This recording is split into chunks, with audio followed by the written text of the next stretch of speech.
Hey all, hope you all are doing good. So this is the second video of the complete playlist of Try Hack Me, and in the first video we have completed this lab called Learn Linux, and today we are going to work on Oneversity. So in this lab we are like the concept is one, but in learning that concepts we are going to learn too many new kinds of concepts and various other tools which is like really required. If you like, I have spent some time on doing bug bounty, though I was not successful in any. But apart from click jackings, sql injections and all these kind of small things which are crucial, the one thing that I've learned or heard the most is the privilege escalation. So it's not that today we are going to completely learn about that, but yeah, we are going to understand and we are going to do a sample in that concept or in that domain as well. Okay, so if you okay, so today we are going to learn some tools. Let me first deploy this. Like, it will take a minute to show the IP address. So we have 1 hour to solve the lab. If we are not able to solve, we can add one more hour, no problem. So yeah, this is completed, everything is fine. So let's just give a look on the topics that we are going to do, and then I hope that we will cover that in 1 minute, and then we'll get the IP address and we'll start with the lab. Okay, so first is reconnaissance. So nmap, it's like what I can say, it's a simple tool to scan. Okay, not going into a specific like very deep definition. Like, it's not, the nmap is not the only tool to scan. Okay, when I'm saying scan, we can we are like, okay, in the complete thing, right? Scan is nothing but understanding or seeing the architecture or something on the remote. So basically, before you try to hijack anything, you try to understand it's like which process is running and on which port it is running. We'll try to get as much information as possible, like what is the operating system, and if this is the operating system, what is the version, and if this is the version, what are the available vulnerabilities for that. And then we have a tool, okay, to find out what are the CVEs available, what are the loopholes available, when it was fixed, what other possibilities could be there. So nmap is basically scanning. Okay, now when I'm saying that it is for scanning, it's not that it is the only thing. There are n number of other tools out there, but comparing to the pace at which the nmap runs in terms of scanning, it's like the best. Okay, now to like recently we have some other open source tools as well, but yeah, this is something that we heard the most, and it have a significantly better performance compared to others. uh, I'm only talking as per the tool that I have heard and I have knowledge about. Okay, so today we are going to see about the options available, and we are going to use some of those. Okay, after the reconnaissance is over and some of these questionnaires, we are going to learn about GoBuster or Dirbuster. This is again, it's like what are all the different kind of pages. So if you are talking about, say, blogspot written by me or any other website, okay, there could be n number of other pages, and one page that we definitely know is robots.txt. And like anyone performing SEO or anything, definitely that page will be there. Okay, but apart from there, apart from those kind of specific pages, what are other custom pages, what are inbuilt pages that could be available, provided by their vendor, or the custom pages developed by the developer. So all those kind of pages that are available, we are going to learn with the help of GoBuster, which is a terminal based, and I can say similar to that we have Dirbuster, which is a GUI of finding out all these things.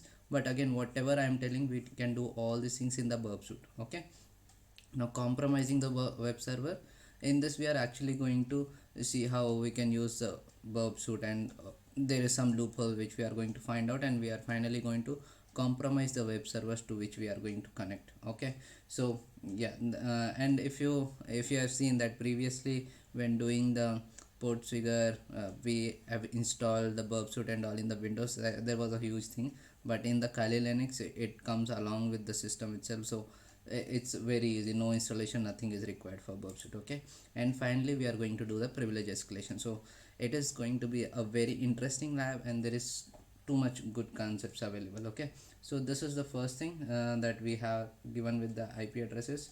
Let's and are we connected? No, we are not connected. So how we can connect? You can see we have an open VPN, and we just need to if you have not downloaded, download your configuration and try connecting. Okay, so let me connect to that. Sudo open VPN, and dot dot slash teja, no, not this, d point. Okay, 1 second.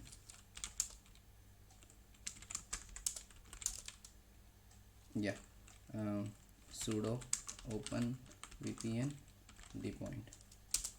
Okay, so sequence is completed. Let me refresh this page. So I'm going to use some terminologies which could help us later on, so that we don't call it as jargons coming up. So this IP address with which I am connected to TryHackMe, this connection we call it as a tunnel connection. Though it is a virtual private network or something, you call it anything, but basically what is happening in the foundation is called as something tunneling. Okay, now we are done with the first step and then the second step. So let's see something. Okay, so this is simply flags that we can find the definitions and all using the that is manual of nmap or manual of any command. So basically here we are given with some flags which we can get with man nmap. Okay, so sv attempts to determine the version of the service. This is for all ports, and if we want specific port we can give this, and then -pn to disable host directory, just to scan for open ports. This I have never used. -a is for enable OS and version detection. So I think version detection is with sv sc, and verbose mode is kind of something like in the debugging mode, kind of it gives more logs of what is happening. Then udp scan, sync scan. So let's try to make use of it and then we'll get to know more about it. Okay, so first scan the box, how many ports are open. So we'll simply copy this, and where is our terminal? Here. Okay, so let me close all the other and file, new tab. So how do we scan? nmap and just our 10 10 147 58, this IP address I have given, to which we are tunneled, not tunneled, connected. Okay, so let's what happened, blocking out try pn, scan home. If it is really up but blocking, is there any port? Let me see. 10 10 147 58, am I really connected to that, or oh, it is 58, my bad. Yeah, happens. Okay, so let me pause and wait for it to complete the scan. Okay, so scan is completed. I see TCP, all are TCP, and 1 2 3 4 5 6 6 are running. So let me scroll down and let's say 6, submit.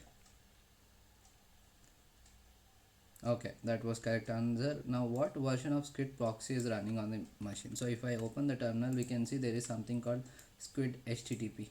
So what is the version it is using? So even if we are not sure, we don't need to do go for man and all, we simply want the version. So how we can get the version? We can get the version, something was there, right? sv. So let's try that. Okay, clear. And it is running on 3128, right? So we can specifically explicitly give the port name 3128. Okay, so this is this, and I want to give a port as 3128. And what was that? I think I need to write this before -sv and then -p 3128, and finally my IP address, my in the sense whatever on whatever we are trying to do the scan. So let's wait for this and we will get the version from there. Then how many ports will nmap scan if the flag -p 400? So it's like we are explicitly saying how many ports to scan. Okay, and I don't think 0 will be considered, so let's give 399. Okay, so if it is, oh okay, even if 0 is not there, 1 to 400 means 400. Okay, we're learning something, fine. Okay, so yeah, it's 400. Now we are coming back, so we see 3128, we are done with the scan, and its version is 3512. So let's give this 3512. Okay, now what it is saying, using the nmap flag -ed, what will it not resolve? Okay, so it's not, don't remember anything. Okay, so just try to search here, clear. Let me just zoom in this, and whenever required we can go to the browser, file, view, zoom in, control plus plus. Okay, no, it's not working.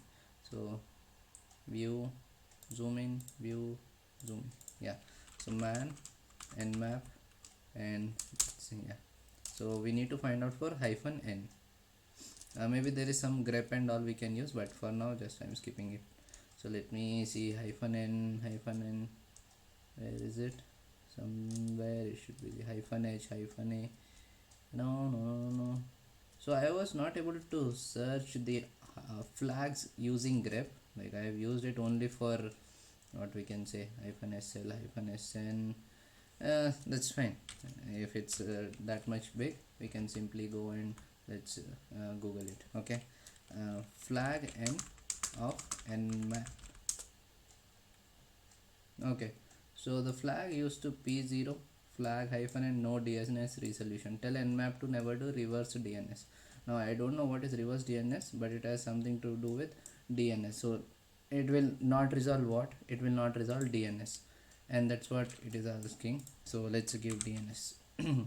Now I'm really not sure what is happening with a reverse DNS. So I read it wrong, or is it, yeah, reverse DNS. So DNS I know, but reverse. Okay, what is most likely operating system this machine is running? So we had something, right? uh, that's why we should store the result of whatever we are doing. Okay, so let's not do this, and this time whatever we are getting, we'll make a note of it. Okay, fine. So here I see this is December, this. So here it is asking about operating system, and if we see in the options for operating system and version detection, we have something called A. So generally we call A as of aggressive scan. So let's give that option and try hyphen A. Let's see, like with the aggressive scan we'll get different kind of information, or we'll get more information, something of that sort. Okay, so while it is scanning, let's see what is the next. Okay, which port is the web running on? So yeah, this time we'll complete the lab without losing our data that we have found initially. Okay, it's 1549 EST. Fine. Okay, it is important to ensure you are always doing reconnaissance before progressing. Knowing all the open services which can be the point is very important. Don't forget that ports on a higher range might be open as well, right? Even if you have scanning in the background. Okay, it's like have the scanning running in the daemon way or something. Okay, so hyphen a is trying to get more details, that's why it might be taking time. Yeah, now we got it. So let me zoom out a bit. Yeah, so it is running OS Windows 6.1. Let me see if it is Windows. Windows submit. No, why it is clearly giving Windows NetBIOS. Oh, there is something more. Yeah, we should start from the top. Scan is shown FTP Ubuntu. Okay, OpenSSH, we are connected to this. I don't know what is Windows is then. Windows, where it went? Something somewhere we saw Windows, right? Yeah, so OS Windows SMB and netstat. Maybe there is service which is connected to Windows, but yeah, overall I see Ubuntu, and here it is Ubuntu. Let's see if it is Ubuntu. Yeah, ubuntu submit, and we have hint as well, like if we are not good. Yeah, okay, then what port is a web server running on? So basically web servers will run on 8080 or something of that sort. If we see, oh, we did not get the ports open ports. Yeah, we have here, right? So we see that this is running on HTTP proxy, and this is running on HTTP. So I again, what I understood is HTTP proxy is it basically doing the redirection. So whatever it is coming to 3128, it is redirecting to 333, which is the our actual HTTP. So if you can see, it is an Apache web server which is running in the backside. So let's give 3333. Okay, submit. Yeah, that was good. So we understood the whole nmap how it works, but there is definitely too many flags. So if you just go to man, we have seen there is n number of flags available. So Yeah, that was one thing. Now we are good with, like, in 15 minutes we have completed two tasks. Okay, so fast directory discovery tool GoBuster, you will locate a directory that you can use to upload. Okay, so here it is trying to tell us what to do some tasks, based on which we can understand what all good things we can do with the GoBuster, DiveBuster basic. Okay, but in a single liner what I can say, it is like, if we are talking about any web server or any kind of server, how the folders or what are the files are available, it will try to elaborate, and we will get that. So we'll also do this in the burp suite, but that will keep we'll do it in task 4 along with other concept. Okay, but here it is saying for GoBuster, so we simply need to download GoBuster, and which I already did. Just run this command. And yeah, there is one more thing, like, if you are already familiar with Linux, it is well and good, but if not, just try to do your update on your system in general, so that if there is something new, it could get added to your repository. Okay, to get started you will need a word list for GoBuster, and if you can see, word list is nothing but list of words. Okay, so in Kali we are already provided with such kind of word list. So if I go here and clear, so if you can see, if I say, let's say ls, and I let me give the absolute path user share and word lists. Okay, so you can see, okay, I need to go to DiveBuster. No, but in word list it was given directly, right? DiveBuster, yeah, directory, yeah. So in this word list, we in the DiveBuster we have these kind of things. I don't know, maybe we have word list in all those as well, because it is a word list folder. But yeah, as of now we have all this. So to get started you will need a word list for GoBuster, which will be used to quickly go through word list to identify if there is any public directory available. You are using Kali, you can find many word lists. Yes, now run GoBuster. Yeah, so let's copy this, paste, and instead of IP I need to get 10.10.147.58, 10.10.147.58, and then my word list location. So which word list it did not say, but let's take the biggest one. No, I mean medium. User share word list, and then we have DiveBuster word list. Oh, okay, my bad. Share tab is not working. Oh yeah, word list, and then we have DiveBuster USTR, and then in that we are going to choose which one. So directory and dir ectory, and then list, and after list again 2.3, then medium. Okay, so I'm going to do this.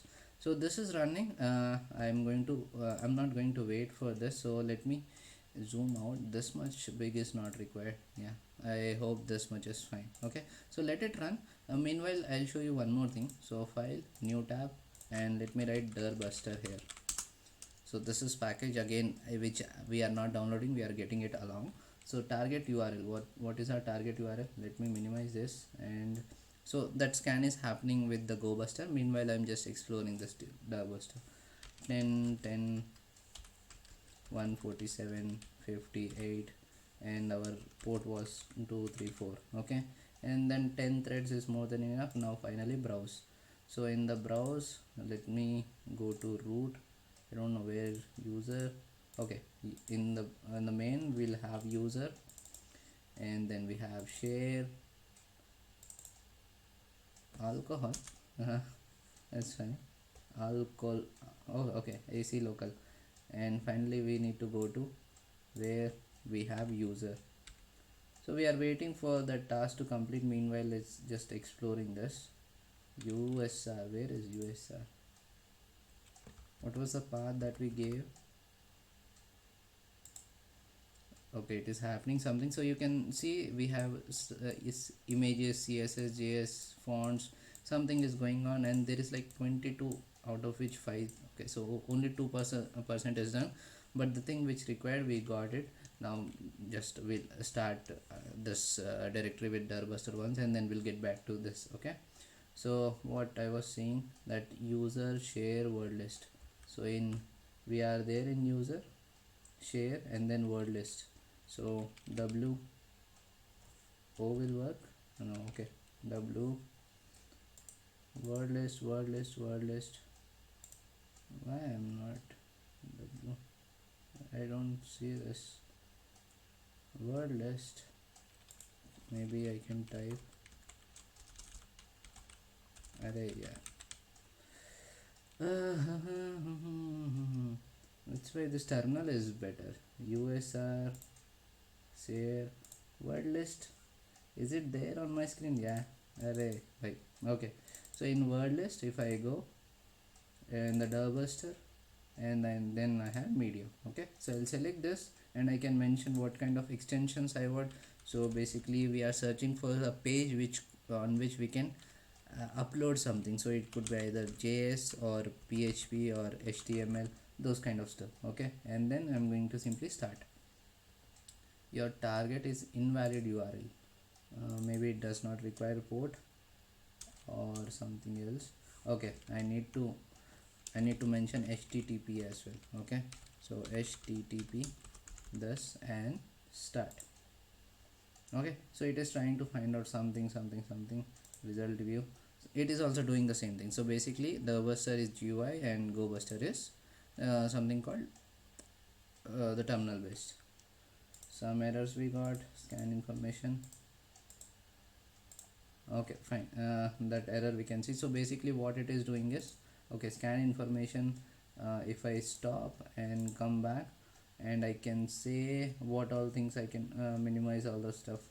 So what it is trying to do is, in the word list we have suppose ABCD. So it will try to hit that API with ABCD, and it will try to see whether it exists or not based on the response maybe. So here I have head to get both, and I can configure whether I want to use get only or head only. Okay, now coming back to this, all these things are present. So let's try to just hit that in the browser. Okay, so what all we had, images, CSS, internal. So that internal, and it is available as in public directory. So these kind of words attracts whoever is trying to do the nmap scans or anything or any kind of thing. Okay, so let's copy this the machine, and let me open the port.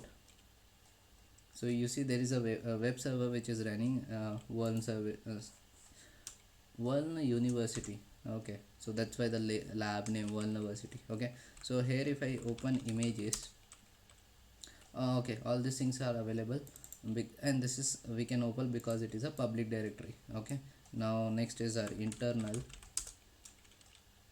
So okay, this is where I found what was required in the lab.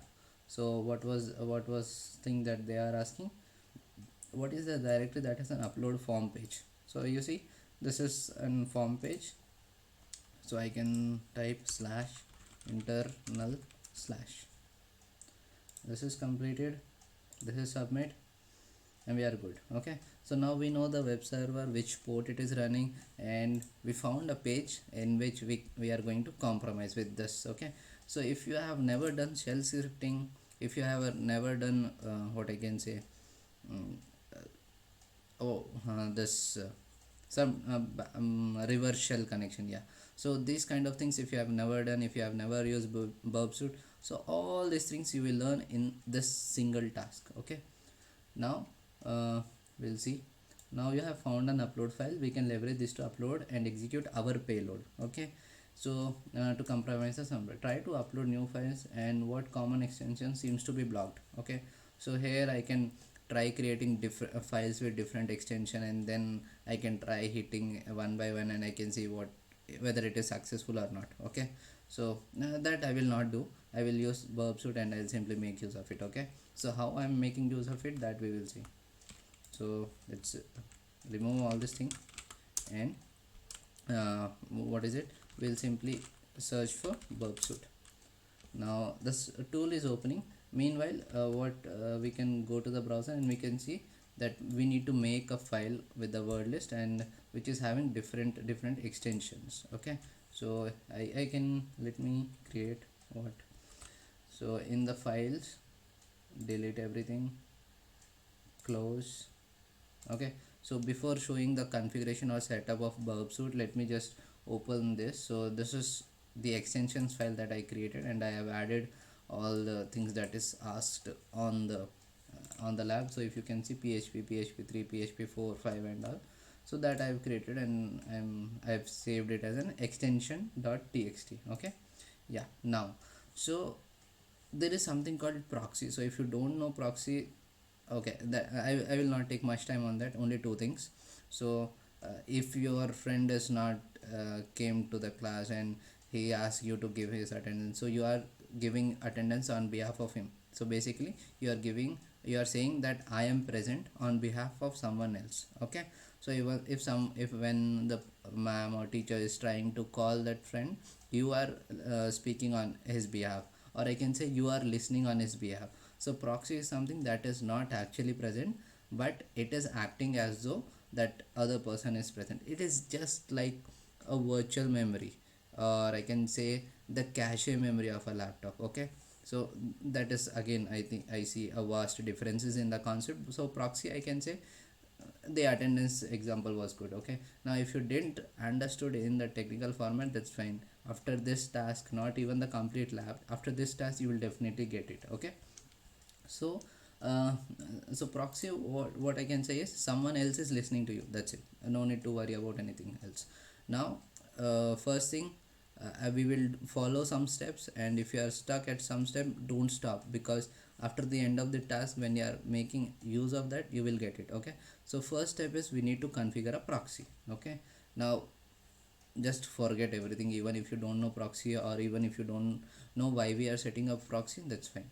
Okay, so basically why we are setting up proxy is we want our burp suite to listen to some port. Okay, so when someone is making a call to this browser, the request is not going to the intranet or internet directly. Okay, the packets are coming to proxy, and then I mean the packets are coming to burp suite, and from burp suite it is going outside.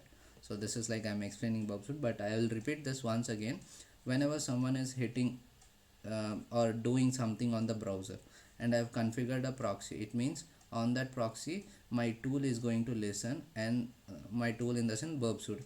And once I am done with the burp suite, I'll say okay, forward it, then it will go out of it. So anything that is trying to come to, so here I can say any request means the teacher's attendance, and the person who is responding is the burp suite, and this browser is something which is the actual actual subject. Okay, so I have two methods. So first I'll show you the manual method. So I'll simply go to settings, preferences, and in preferences, if we can see, if I scroll to the bottom, I have something called network proxy. I can go to settings, and instead of system proxy, I can say use manual proxy settings, and I can then mention all this IP addresses and port on which I want the proxy to run. But this is like, okay, now I want to use proxy, next minute I don't want, next minute I want. So this is like big process for me. So I am simply going to use a plugin. So I'll just remove this and come back to normal, and search for Foxy proxy for Firefox.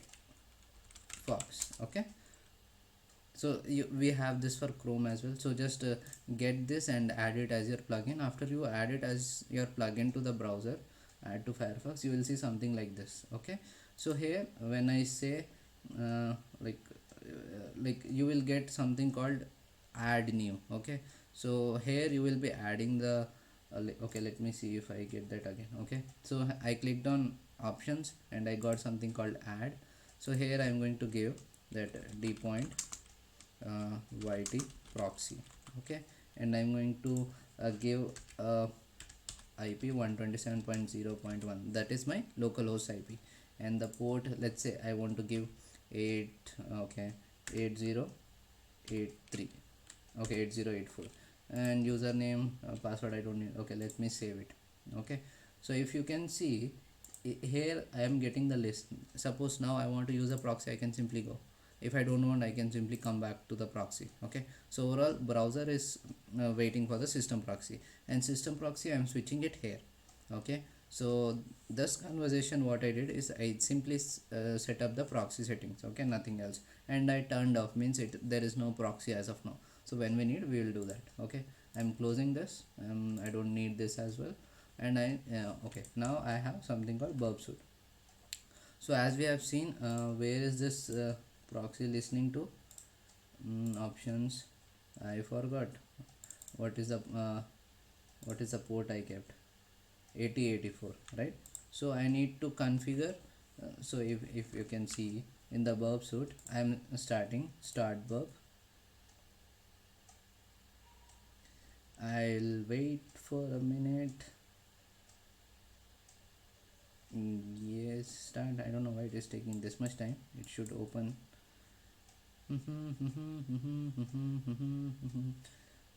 Let me turn off this meanwhile. Turn off. Okay, now burp is open. So first thing that I need to do is make sure this tool is listening to that proxy. So this is going to be the person who is going to give the attendance. So proxy intercept is off. When I need, I'll turn on the intercept. Go to options, and I don't need this, and I am going to add one more. And my port number was 8084, and my specific address is my localhost address, which is this. I need to explore what this IP and why is it coming here in specific. But yeah, as of now, I need only localhost. So okay, and I need to make sure that I select this, so I can say that it is in running. Okay, now okay, so let me just give you a hint of how it works. So when I say intercept is on, okay, and I select this port, and now if I do google.com, I will see some request came here, right? And yes, it is not advanced. It is waiting for this, so I'll simply let it go. Intercept is off. Google.com, it itself is insecure. 8084, turn off. Google.com, yeah, now it is working. Let me turn on this and let me search for something. And before searching, let me intercept is on, and my options, I am listening to 8084, and this is there something runs on maybe 8084, something else is running. So let me just use burp suite proxy. So what is inside it is, let me go to options, and this is running on edit. This is running on 8085. Let me see if this works or not. Edit 8085, okay, and I'm good. Now intercept, I'm letting it go. Intercept is on. Google.com, advanced, something wrong with Google. Let me try to open some other. youtube.com, even this is not coming. Intercept is on. Okay, maybe something wrong with my VM. Now let me try and get back to the lab once. Okay, so now I have created this, and I need to just make sure that I do upload it using the burp suite, because if I upload one by one, that is going to be a tedious task. So I am simply burp suite proxy, it is turned on, and I'm going to upload what file. I need to, okay, so first thing is I need to upload some file to get the request format. Okay, so I am going to upload browse try hack me, and this is our folder, and I have created what extensions.txt. in that we have a content for okay, so I am not submitting it just now, but we are going to upload what, we are going to upload some random content. No, a file in which we are having all these extensions, or let me say, let me upload just a random some file. Okay, sample file.php. okay, and if I turn on my this, intercept is on, and let me submit this. Okay, so let me open burp suite again. So I see that request is captured by me. So basically when I submitted this, it is still loading. You can see, right, it is still loading, and I have captured this request. So I'm going to send this to my intruder. Okay, and I'm going to send it to my repeater. So I can see I have that request now here, positions payload. Okay, and I don't need this now, so I'm going to let the request go. I'm not going to stay on hold on it. Okay, so I'm just going to let it go, and you can see extensions is not allowed for the file that I've uploaded. Okay, so now I need to see what I need to see to try upload a few files to the server. What common extension seems to be blocked.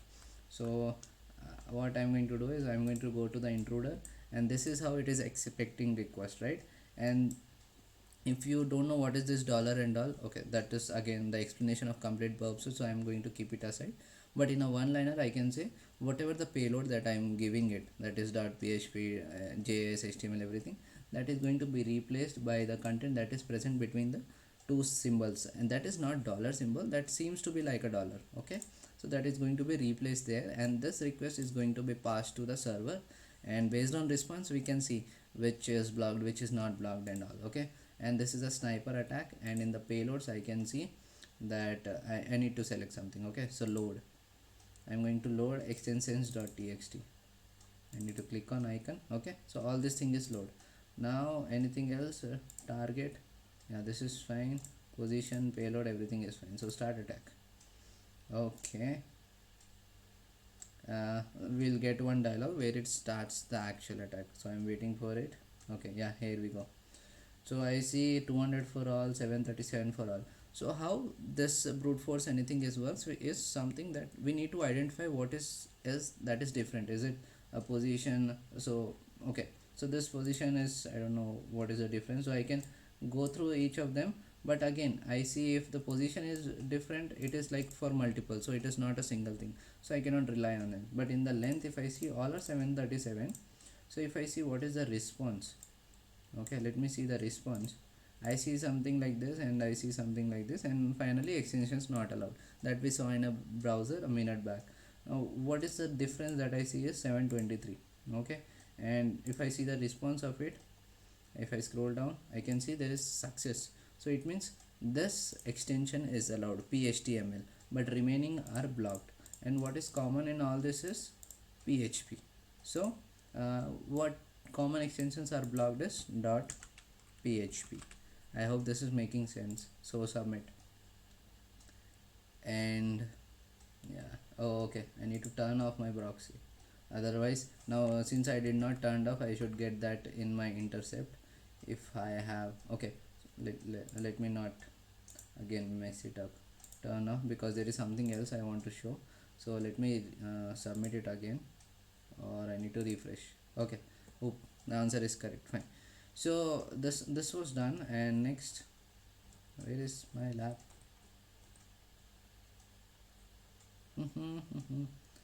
The lab went somewhere else.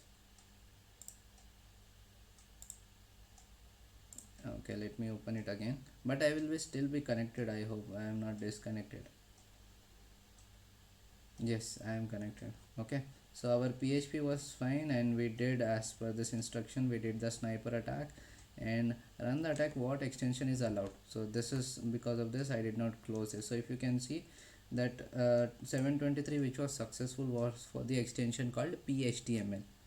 Yeah, right. So that is something that is allowed, phtml.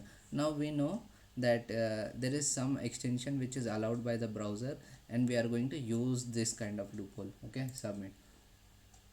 Okay, so download the reverse php shell here, open link in new tab.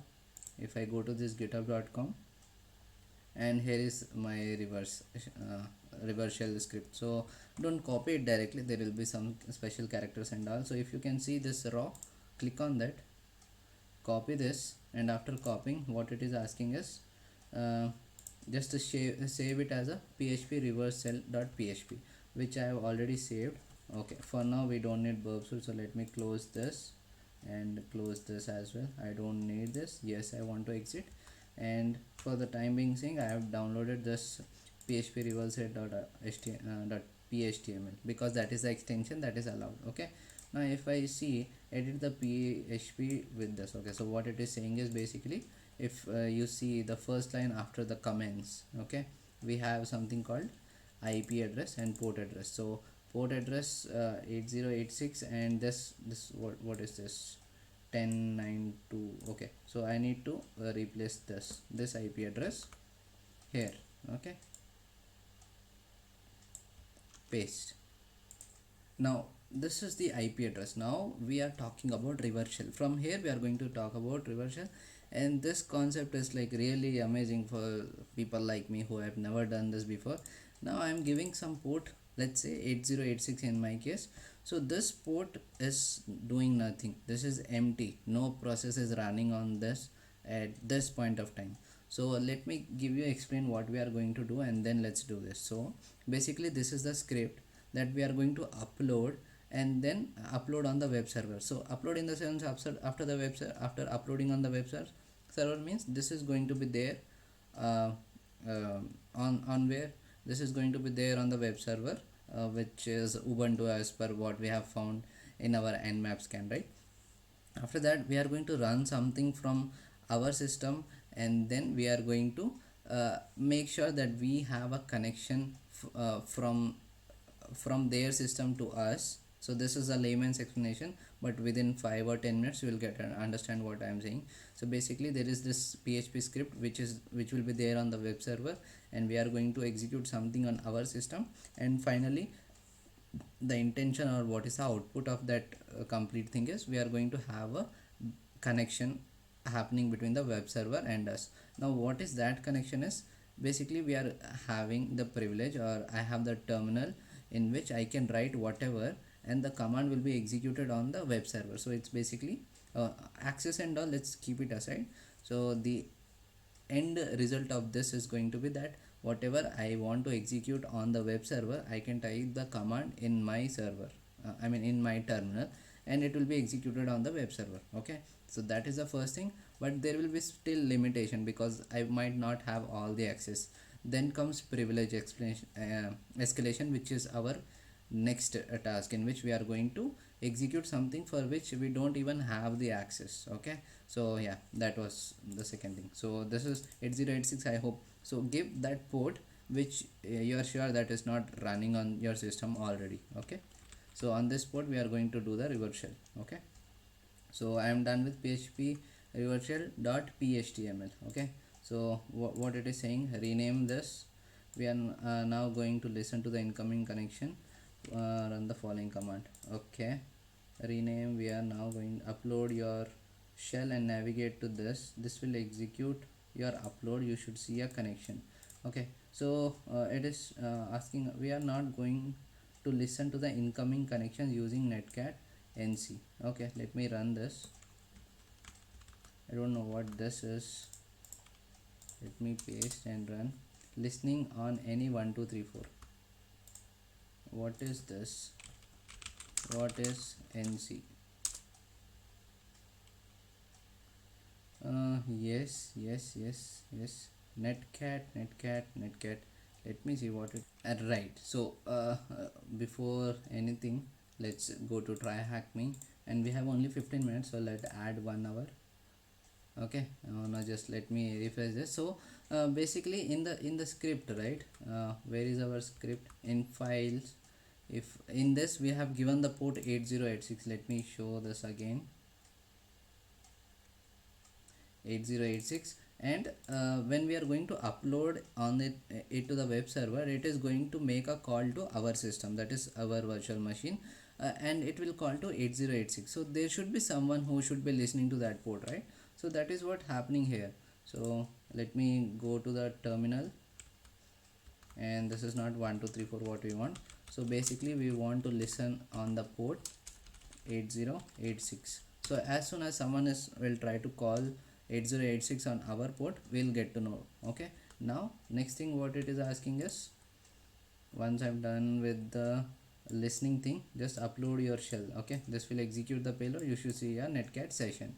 So let me go to this upload thing, I don't need this. Okay, so browse and reverse shell and submit.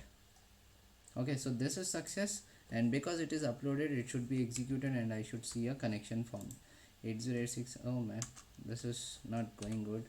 Is there anything that I missed? Upload your shell to internal uploads. Oh, okay, I just uploaded. Okay, now I have to execute that payload, and that payload I can find in, I can see it is uploaded successfully. So I need to go to uploads. Yeah, that makes sense.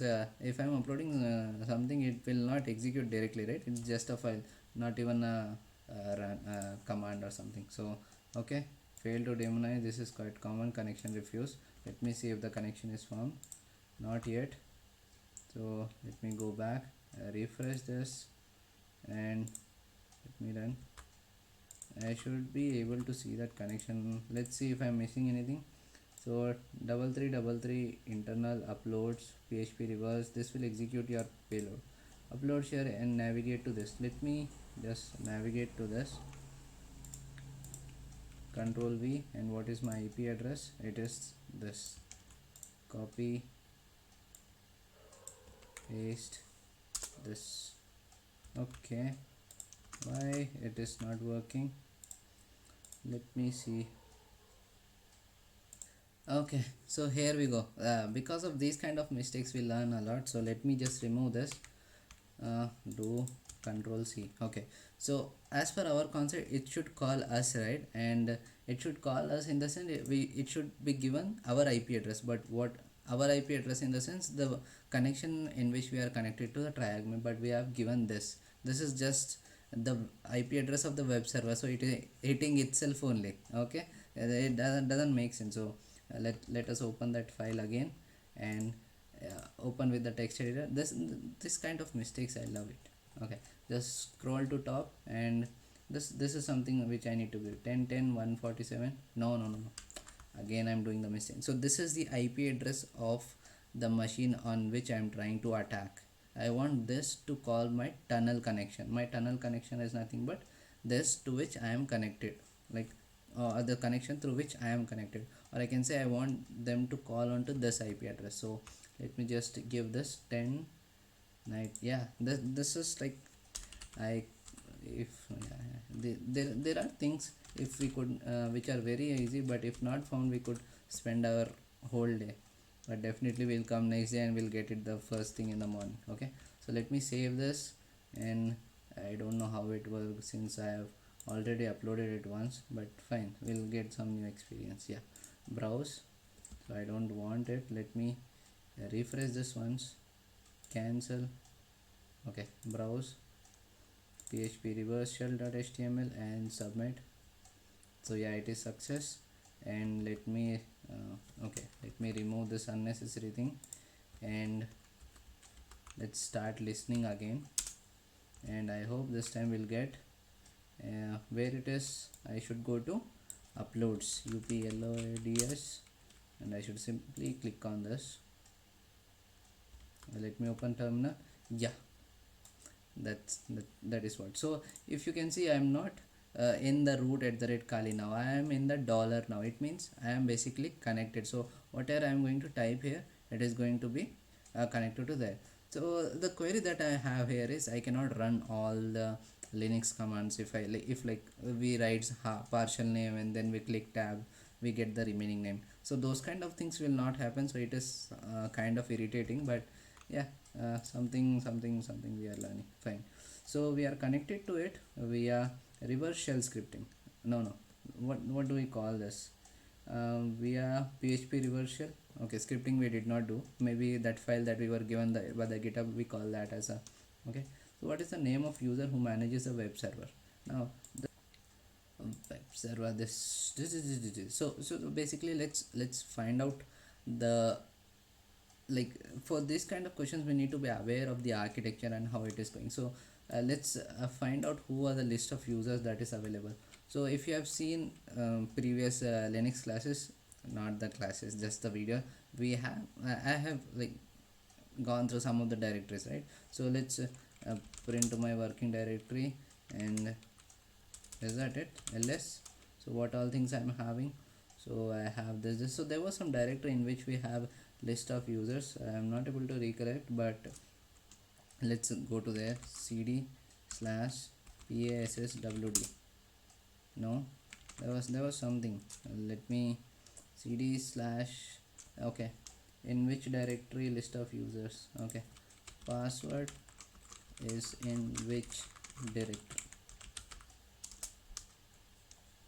So we remember, right, from the previous slide, that password is something where we can have the usernames, and the password will not be in there. Password will be in the shadow file, or shadow file. In the shadow file we will have username colon password, and in the password we'll have the usernames. So this is like a different world for Windows users like me. So let's go to this. No, this is not required. So here is our terminal. So before running anything, just we are understanding that whatever I am running here, it is, I cannot come up, I don't know how to do clear screen here because this is not my terminal, this is that web server, but I hope the font is visible. So cd slash etc slash passwd. So you see I cannot see even that as well. So it is because of the, maybe maybe some, because of some shell thing, or because I don't have the access. Yeah, this is again a silly mistake. Password is not a directory, it is a file. So I need to simply do cat, okay, slash etc slash password. Don't say use up key, that will not work. Okay, now if I go here, I can see too many things. Okay, this is where we learn what things to focus on, what things we need to skip as part of reconnaissance and all. So basically what I am seeing here, I can skip everything. Why? What is wrong with them? So let me just zoom this a bit, because I don't think this will be visible. So let's zoom in again. Yeah, no, I don't know, maybe I need to get a bit a good grip. So if I'm seeing all this, right, all this is just some system process or some system files or something related to system which is running. I need to focus on something called bash. So what I understand as per my limited knowledge is bash is something on top of which something will be running. So if some user is there, he needs to have a bash so that he can run other programs. That is the only knowledge that I have. So if you have anything else on about bash, just let us know in the comment section. But overall, if there is a user, he will have a bash, and because of that he can run other programs. So how I can correlate is, if I need to run some program, I need to have a RAM, so that the program under process, no, so yeah, program under execution is called a process when it comes to RAM. Similarly, a user needs to run something, he needs to have a bash. So here I see two bashes, one is root, okay, and other is bill. So there is basically only two users. Okay, so because we have two only, we can try with either of them. Okay, so let me give, why is it running still, I don't know. Okay, so let me give root submit. It is not working, so it must be bill submit. Now what is the user flag? So if I see, if you know the architecture, and you know how the folders and files are created, when we are talking specific to a user, we should every user will have his own home directory. Okay, so first let's go to that directory. Okay, so cd, I don't know how I can come to top. This is really going to be irritated for you guys, I can understand that. So cd slash, okay, cd, let me see, ls, what all things I have, boot bin, okay, all this, okay, home, let me see, ls slash home slash bill. Okay, so let me go to home. In this I have something called bill, so I'll go to bill and ls, and here I see user.txt. So I think I said in the opposite direction, every home directory will have files for every user, or every user will have home directory.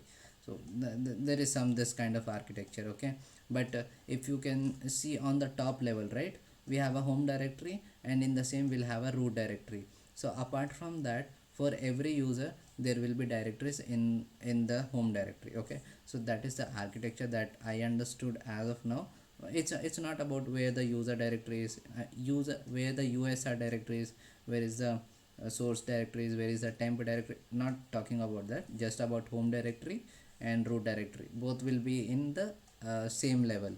of the architecture. Then in the home directory we are going to have directories for every user. Okay, so here I see in the home directory I have a directory for a user called Bill, and in that I have only one file called user.txt. so let's read user.txt, and yeah, here I got the flag that was required. So copy this and paste, submit. So now we are going to talk about privilege escalation. So if you have followed the previous lab where we have talked about the permissions, it's a numerical values, it's a symbolic values, and the segregation of permissions, those kind of things are really going to help us. So let me just I think task force still something is not done. Oh yeah, this is completed. This is completed. What else is remaining? Yeah, this is completed. Yeah, now it is green. So we are left with only one, that is privilege escalation, and I bet after the end of this task definitely you will feel enlightened. Okay, so task 5, this is, you see, very small but very good. I love this. Okay, now you have compromised this machine, that is we have posted some payload which is ours, and I can say not good for web server, and then we are going to escalate our privileges as a root user. So you see which user were we are, like the Bill. Okay, but he doesn't have all the root accesses, so he cannot access everything, right? So that's where, and I cannot run sudo as well. Okay, so in Linux, suid, set owner user id upon execution, is a special type of file permission given to a file. SUID gives temporary permission to user to run the program file with the permission of the file owner. So I'm not going to confuse you with all this kind of stuffs. I'll take a simple example that, suppose I have a root or I have an administrator and I am the other user, and I don't have I can say the root user privileges, but as a user it is my right that I should be able to change my password. Okay, I cannot go to administrator and ask him to change my password. But password is again what, it is like highly critical, a file which is like having critical data. So again, administrator cannot take a risk of giving access to every other user to the password files, right? So what happens when you try to do the password reset is, just when you try to do the password reset, you will be given the temporary privileges to act on that file as though you are a root user. I hope that is making sense. Okay, so when you want to let's say change the password, you need certain access which is given to only root, but for the time being, for the temporary purpose, you will be given that access. So basically when you as a non-root user are trying to change the password, the access given to that file, I mean the grants that is required to execute that file will be given to a non-root user for temporary time being. Okay, yeah. Now that was about I can say that was about the concept. Now coming to practical, for example, now we are talking about the permission in literal. Okay, the binary file to change your password has the suid bit set on it in the user bin password. Okay, again the password will have only the usernames, and the shadow will have its username and passwords. Okay, this is because to change your password to it. Okay, so you can see the password file is having a bit called s, which is nothing but it says that it has a suid bit. No, even this is not correct, but yeah, let's assume it for now. This is because to change your password it will need to write the shadowers file. So shadowers file will have the actual password that you do not have access to, root user does. Okay, now so it has a root privilege to make the changes. Okay, now what I need to do on the system, search for all suid files, what file stands out. Okay, so this is where we are going to learn something about uh, the kinds of directories or files that is present in this Linux. So we are going to use two concepts here. One is, let's that we need to find, right? So find means we are definitely going to use the command called find. So let me do that. Find in the whole system where permission is like, okay, is like user is having s bit. So if you see here, when we are talking about suid, the user is having s bit. So by this I am simply comparing. So if you have gone through all the manuals of the permission, you see that if you want to remove some permission, if you want to add some permission with the symbols, you can just use plus read or plus write plus execute or plus g plus x, all those kind of things. Okay, so similarly I can see or I can ask it to search where the user is having the s bit, that is SUID accesses. Okay, and then the type of it is going to be f, that is nothing but file. Again you will find all the different, like for directories it is going to be different and all this. Okay, now yesterday we have seen that to see the output without any kind of standard errors, we have something called uh, 2, and then the redirection output, and then we have slash dev slash null. So it's like, don't store it in some file, just throw it somewhere else. Okay, and then let's search for this.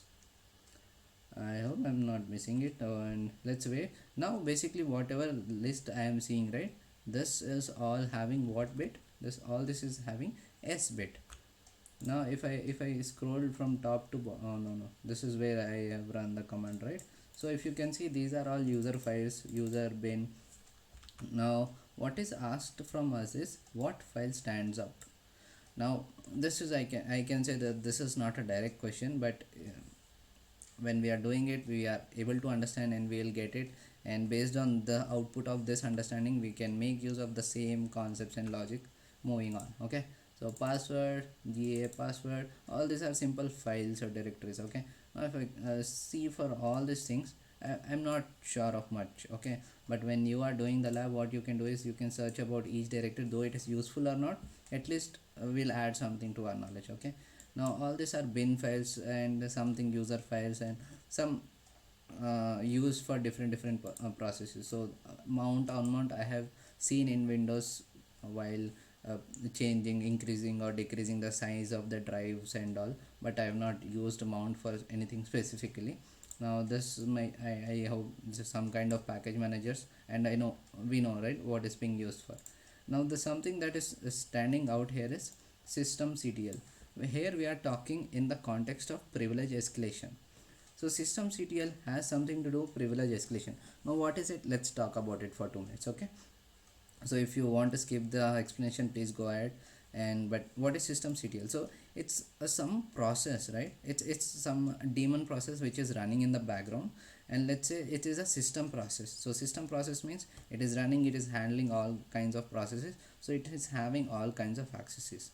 Now there is some process which I want to run, and I cannot because I don't have like there is some file which I want to access, or there is some command which I want to execute, but I cannot because I don't have a root access. So what I am going to do is I am going to link it with the system control, that is system process running, the system daemon process running. I link it to the system control, and then I will call system control to execute the process. Okay, if you didn't get, just fine, I'll repeat it once again. So there is this system control which is running as a daemon process, and I'm going to create a script. Let's say I want to open something which I don't have access to, so I'm going to write a script, and in that script I'm making sure that the script is trying to open a file which I, as a non-root user, I cannot open. So I'm going to link this the system process with the script which is doing which is trying to do something which I, as a non-root user, I'm not able to do. So I'm going to link it, and then I'm going to make this system control to do the process. Okay, so basically in the last video also we have seen hard link, soft link, all those, like right, the same thing we are going to use today. So the new things that we are understanding here is we are trying to do privilege escalation. We are making use of the hard link concept that we have learned yesterday, and we are going to do learn two more new concepts. Okay, so before moving on, let's try to write this. What is this? System control. So you can say why you are choosing this one, because I know we are talking in terms of privilege escalation, and second, now I know what it is used for. Tomorrow if I come across, I can relate which file is used for what. So that's how try to understand each and every file, because we are learning, we are not doing bug bounty now. Okay, so let me paste it here, submit. It's challenge time. We have guided you this far. Exploit the system and get the answer, become root and get the last flag. Okay, last flag in the sense, not the options flag, it is the treasure hunt. Okay, find out some code which is hidden, just add it here, and it means you are done with what they were expecting. So if I simply need to they are simply saying that the flag is present in root.txt. So what I can do, I can simply go, I can simply say cat and paste. Oh, one second, cat and paste. So you can see permission denied. Let's try with sudo cat paste. Array, yeah, sudo cat paste, remove this, and you can see tty present, no ask pass. I don't know what this gibberish meaning is, but basically I don't have access to work as a sudo. So let's try to switch user. Does it work? Sudo must be run from a terminal. What is this? This is also terminal, but okay, there must be some logic which we are not sure, but yeah. So overall what we are getting is that we are not able to run it. So what we will do is, so I have a script written already, because we don't know how to write shell script, right? So we are going to do some first we are going to write the script. Okay, 3 steps: write the script, link it with the system control, and then execute. That's it, only 3 steps. Okay, and I'll add the script in the description. So let's begin with our script. Okay, so what we are going to do is, let me just write. Okay, so we are simply going to create a variable called dPoint is equal to, and what is that, I have written it here. Okay, dPoint is equal to dollar, and then make, not like this. Yeah, I need to understand that shortcut keys, up keys, bottom keys, arrow keys, nothing will work. Okay, make temp. So here basically, just like we have Linux command called make directory and all, in this shell scripting we have this for creating a temporary files. Okay, now this make temp dot services, not service. Okay, now this is creating a temporary file which will be staying only until I am present in the terminal. Once I leave the terminal, that is going to be deleted. So if you can, if you have seen the previous video where we are talking about the files in the temp directory, you can relate it to this temp file, right? So if you are doing the reboot or something, that files in the temp directory will be gone. Similarly, as soon as I leave the terminal, these temp files will be removed. So make temp is creating a temporary files. Okay, so dot service, and I think, yeah, that's it. Okay, so let's try to uh, write echo. So now we are writing a script. So basically I'm going to write a script, and I'm going to put that in the file. So what is that file? Let's see if there is a file assigned to this dollar point. No, echo.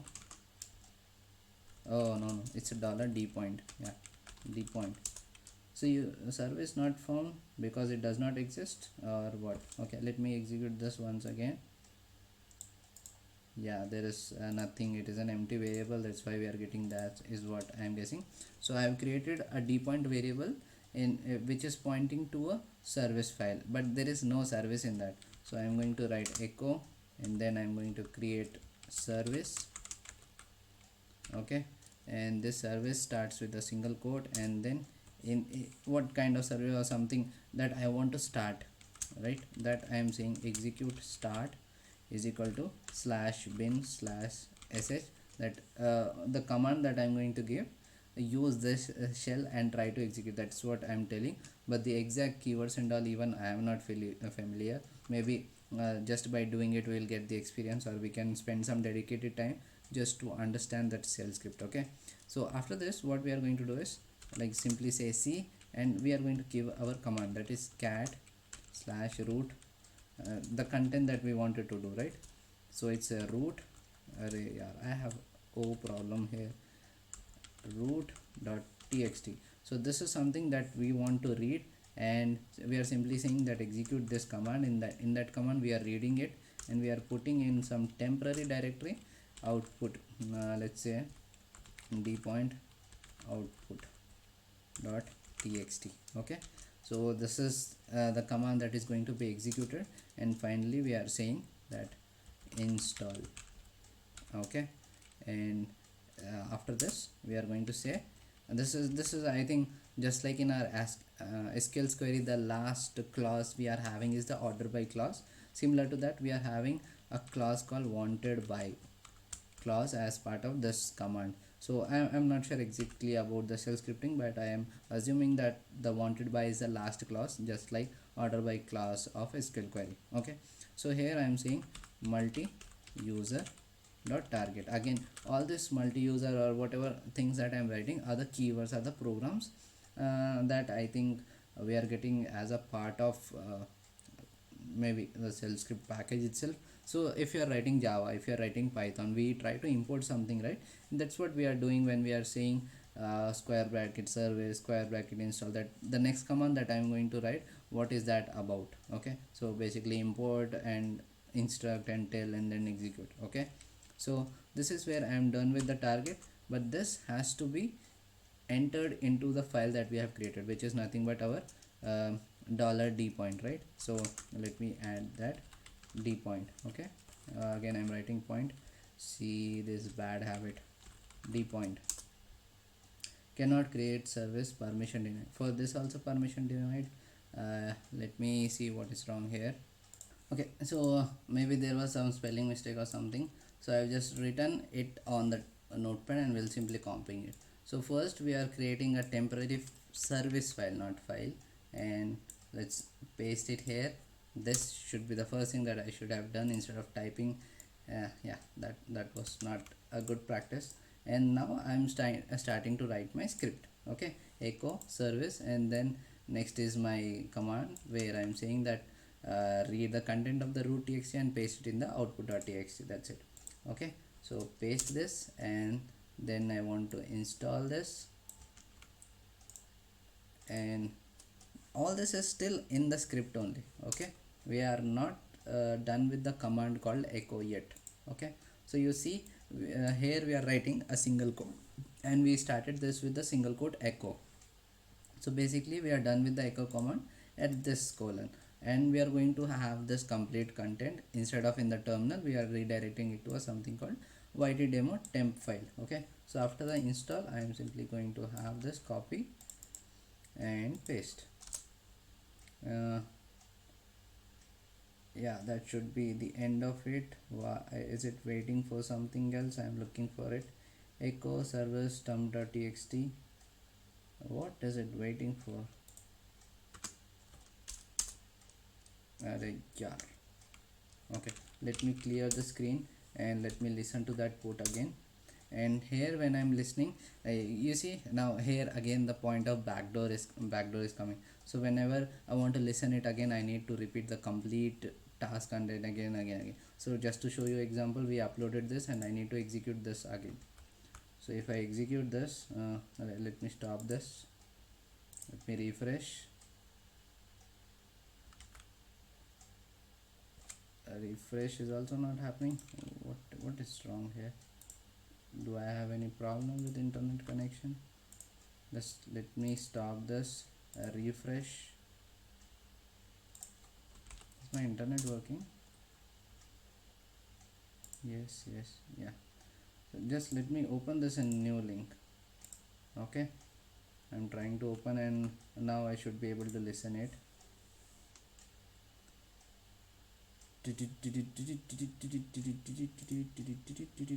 Yes, I am waiting. Yeah, after waiting for some time, we are getting it. So I don't know should I stop it or not, but yeah, let me try closing this. I still have that connection. Yeah, no issue. So let me try to execute the same script again. This is text editor and this is my terminal. Now let's have this complete thing in the same line. Maybe copy, paste, and then here again this thing, copy, paste. Okay, so I'll execute this thing, and before that we need to run this. Copy, paste, service file is created, and if you open that ytdemo, you should be able to see a temp, some gibberish value will be given, and that file is getting created. Now echo this, copy, paste. I need to click on enter, and then this execute line, copy, paste. I need to click on enter. Yeah, last time I forgot to just do the enter. Okay, yeah, maybe that was my mistake. Copy. Why am I adding it here? Wanted multi-user. Yeah, okay. Copy and paste. After this, enter. So now we did not get any error. I hope now that should be fine for me. So next, what I need to do is just check. Maybe I need to check this. Okay. So now next thing that we are going to do is we are going to create a system whatever the process service file that we have created, right? We are going to add it to our this thing, uh, the system control. So we have created what we have created something called YT demo. So we are going to link. So here the link, what I understood is basically we are doing the hard link, not the soft link. So I'm going to copy this, paste. Okay, so here if you read, okay, my webcam is coming in between. Yeah, this should be fine. So here what we see is this was our temp file. Okay, and this temp file created symbolic link. Is that symbolic? No, what was the hard link and the other was okay, let me see.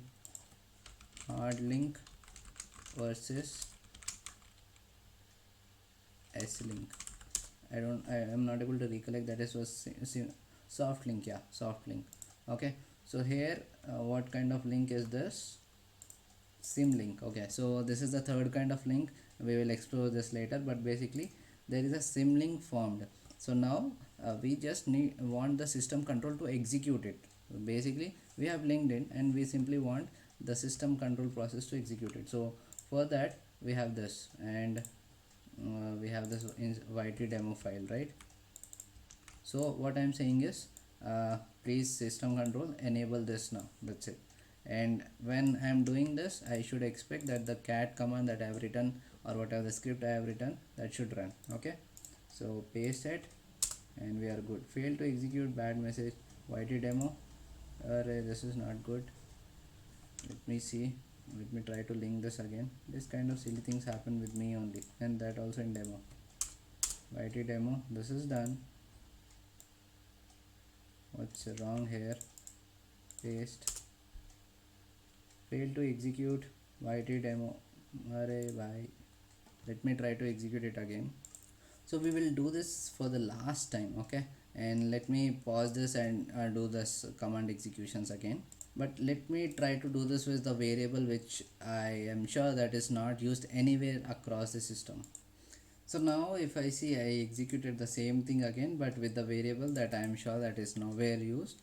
And this time, like till this far we have seen that created symlink, and then I have executed this as well. Okay, now again I see that create symlink. So we are not getting the output here itself because as per the script it is going to this output. Okay, so let's try to get the cat of this, and this is not a file which is having only the root directory, right? So we are root access, so we can open it just as a user called Bill.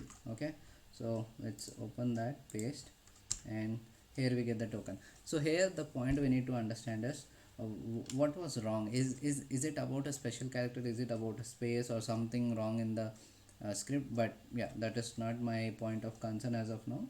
But yeah, this is the token. So here maybe this is the tough one, and my friend helped me with that script. So his name is Akash, and you can find his channel errordog404 in my in my channels list, and I'll put his channel in my description. So he is like good in this domain, and I thank him for this. And if you find that what are the silly mistakes that I have done, okay, before going ahead, let me copy this and paste this.